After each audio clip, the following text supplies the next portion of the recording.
নমস্কাৰ, আপোনালোক সকলোকে স্বাগতম জনাইছোঁ।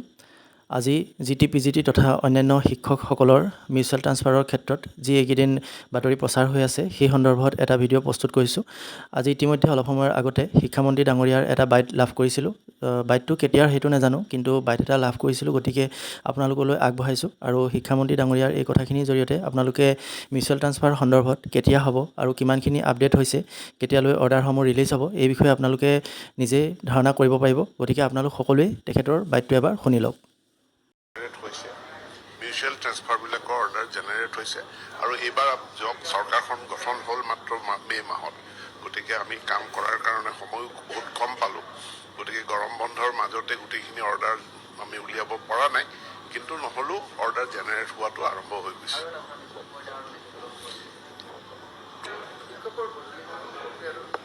গতিকে এইটোৱে আছিলে শিক্ষামন্ত্ৰী ডাঙৰীয়াৰ শেহতীয়া যিটো মিউচুৱেল ট্ৰান্সফাৰ সন্দৰ্ভত বাইট। গতিকে মিউচুৱেল ট্ৰান্সফাৰ যিসকলৰ হ'বলগীয়া হৈছে, যিসকলে আবেদন কৰিছিলে, তেখেতলোকৰ বাবে অতি ভাল খবৰ আহি আছে। কিন্তু যিসকলৰ চেঞ্চাছত নাম আহিছে, যিসকলৰ চেঞ্চাছ ডিউটি পৰিছে, তেখেতলোকে হয়তো ৰিলিজ নাপাব, কিন্তু তেওঁলোকৰ যিটো ট্ৰান্সফাৰ অৰ্ডাৰটো জেনেৰেট হৈ থাকিব। কিন্তু জিলা প্ৰশাসনৰ ফালৰ পৰা তেওঁলোকক যদি ৰিলিজ কৰি দিয়ে, তেতিয়াহ'লে তেওঁলোকে তেওঁলোকৰ নিজৰ যিখন পচন্দৰ স্কুল আছিলে সেইখনলৈ যাব পাৰিব। কিন্তু যদিহে জিলা প্ৰশাসনে ৰিলিজ নকৰে, তেনেহ'লে তেওঁলোকে চেঞ্চাছ ডিউটি শেষ হোৱাৰ পাছতহে তেওঁলোকৰ নিজৰ বিদ্যালয়সমূহলৈ যাব পাৰিব।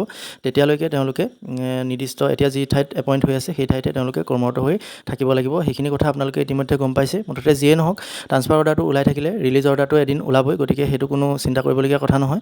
গতিকে আমি অতি সোনকালে আমাৰ যিসকলৰ মিউচুৱেল ট্ৰান্সফাৰ একচেপ্ট হৈছে সেইখিনি আমি গম পাম আৰু ট্ৰান্সফাৰ অৰ্ডাৰ লাভ কৰিবলৈ সক্ষম হ'ম। গতিকে অতি এটা ভাল খবৰ, আৰু যিমান পাৰোঁ সিমান আপডেট দিবলৈ আপোনালোকক চেষ্টা কৰিম।